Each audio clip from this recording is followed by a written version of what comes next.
semua, jumpa lagi di Rosco Channel. Dan hari ini saya rencananya mau ke Bosku Garage di Blok M, Jakarta Selatan.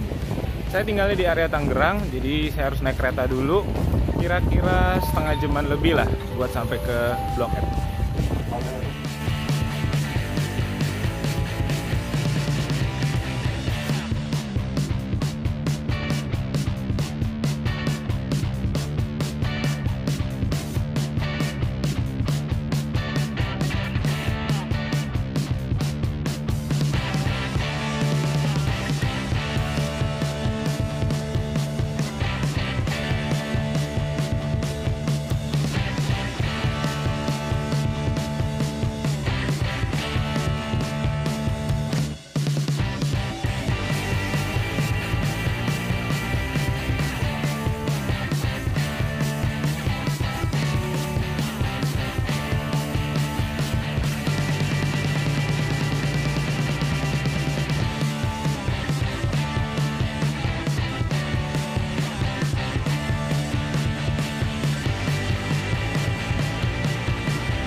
Jadi pas sudah sampai sini ternyata Bosku Garage lagi tutup.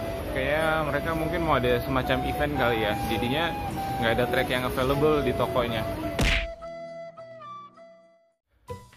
Oke, jadinya kemarin itu pas mau ke Bosku Garage akhirnya nggak berhasil. Pada saat itu juga nggak ada toko Mini 4WD lagi di sekitaran situ. Jadi akhirnya saya memutuskan untuk pulang kembali. Nah, di video kali ini saya akan membahas sedikit update pada mesin saya, supaya kalian nggak sia-sia banget nonton video ini. Jadi ada beberapa update yang saya lakukan terhadap mobil saya ini. Chassisnya sih tetap kayak biasa pakai MS. Ini belum lama saya habis ganti chassisnya. Masih MS fleksibel juga. Sistem depannya masih pivot, belakangnya juga masih anchor dengan roller 13 mili. Cuman ada sedikit perubahan di bagian bumper depan. Jadi kita buka dulu ini bumper depannya. Jadi kalau di video sebelumnya itu saya menggunakan washer untuk membentuk derajat di bumper depan saya. Cuman kali ini saya udah nggak pakai, jadi bumper depannya sendiri udah saya bikin sedikit derajat. Jadi kalau kalian lihat di sini nih, nah kalian lihat di situ sudah ada sedikit derajat di bagian depan. Jadi saya nggak perlu nambah-nambahin washer lagi di bawah bumpernya. Jadi lebih konsisten juga larinya. Washernya juga nggak akan geser-geser dan merubah derajat dari bumper depannya. Nah kemudian kalian lihat di sini, sekarang saya untuk gear covernya menggunakan reinforced gear cover. Pertimbangannya sih sebenarnya karena kalau gear cover yang biasa dari pengalaman saya kadang tuh suka copot kalau misalnya benturannya terlalu keras pada saat mendarat. Dan juga saya sempat dengar dari sebuah channel YouTube di Jepang, kalau misalnya tuh gear cover biasa, kalau misalnya posisinya nggak baik gitu, pada saat suspensinya main, nah bagian gear cover ininya tuh suka bergeser ke atas sebenarnya. Nah kita kan kalau ngetes suspensi biasanya kita tahan atasnya, kita tekan bawahnya. Nah cuman kalau misalnya dia suspensinya sedang bergerak pada saat dalam keadaan mobil berjalan, ini kan nggak ada bagian yang neken, cuman bebannya aja yang neken seperti ini. Jadi mobilnya akan turun gini aja berdasarkan beban dari baterai saat mobil kita mendarat habis ngelompat. Nah biasanya bagian ujung sininya tuh ada sedikit pergerakan karena kalau gear cover biasa kan dia hanya nyangkut di bagian sini aja. Sedangkan kalau gear cover yang reinforce ini lebih ngunci. Ya sebenarnya ini hal minor aja sih, cuman saya ngerasa pengen coba ada suatu perubahan dan pengen lihat hasil perbedaannya seperti apa. Nah hal berikutnya yang ingin saya sampaikan adalah mengenai sisi kolong. Nah ini saya lupa udah pernah saya mention atau belum, tapi kalau kalian lihat di sini switchnya udah saya kikis.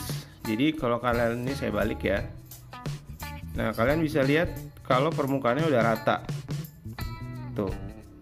Jadi alasannya kenapa? Kalau misalnya nih saya kasih tunjuk, misalnya mobil kalian lompat terus mendarat dan suspensinya main seperti ini. Bayangin misalnya bagian ini tidak kalian kikir.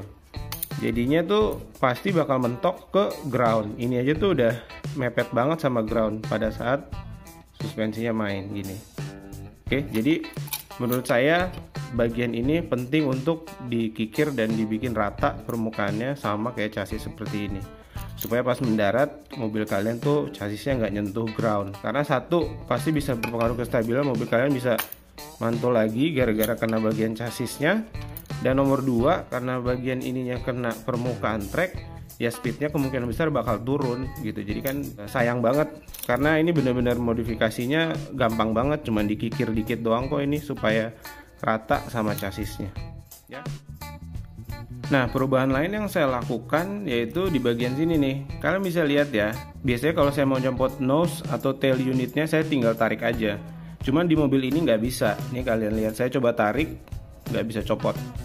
Ini juga. Kenapa? Karena si bautnya ini terkunci sama bagian senternya. Sebentar saya lepaskan sambil saya nanti jelasin juga. Oke, jadi seperti ini. Saya akhirnya juga merubah komposisi dalam dari unit nose dan juga tail. Jadi spacer yang saya gunakan untuk sisi depan dan belakang tetap sama. Saya menggunakan spacer 6,7 mili ditambah satu spacer 1,5 mili. Nah, kalau kalian perhatikan building MS chassis video saya sebelumnya, saya menggunakan spacer 6,7 mili ditambah satu buah nut. Ya, tapi kali ini saya tidak menggunakan metode itu lagi. Jadi hal yang berbeda dari building MS chassis video saya sebelumnya, yaitu pada bagian ini saya tidak memperbesar lubangnya menggunakan drill 2 mili. Jadi saya biarin dari awal, tidak saya lakukan apa-apa pada kedua lubang ini. Dengan begitu, si baut yang berasal dari frame nose atau tail ini bisa ngunci sama si center ini.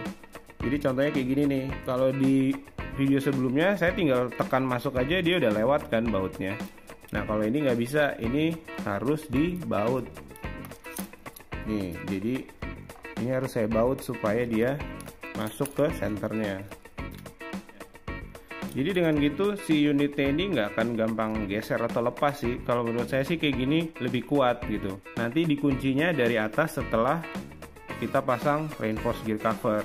Baru dari atasnya ada lock nutnya nanti. Sebelumnya mobil ini sudah sempat saya tes dan saya sih cukup suka sama lari mobilnya. Akselerasinya juga lebih tinggi karena saya memperbaiki chassisnya itu sendiri. Jadi kalau di chassis yang saya yang lama, kalau misalnya saya tekan bagian belakangnya, biasanya hanya tailnya aja yang turun, seperti gameplay gitulah istilahnya. Nah, cuman kalau yang sekarang, kalau saya tekan tailnya, seluruh mobilnya akan naik terangkat kayak gitu tuh. Jadi pemotongan di area nose ke center sama center ke tail itu sangat menentukan gimana kekuatan chassis kalian dan juga gimana performa chassis kalian. Kalau kebanyakan motong sih biasanya chassisnya tuh bakal gameplay kayak gini nih. Jadi itu akan mempersulit pemasangan brake juga, membuat mobil kalian lebih pelan, dan juga biasanya kalau udah seperti itu transmisinya pun akan terganggu. Jadi saya rasa itu aja yang bisa saya sampaikan di video kali ini. Sekedar beberapa update dan beberapa tip yang menurut saya ini adalah peningkatan dari build MS saya sebelumnya. Ya, nantikan video-video berikutnya di Rosco Channel, dan saya juga mengucapkan selamat tahun baru 2019. Semoga tahun ini jauh lebih baik untuk kita semua. Sampai ketemu di video Rosco Channel berikutnya.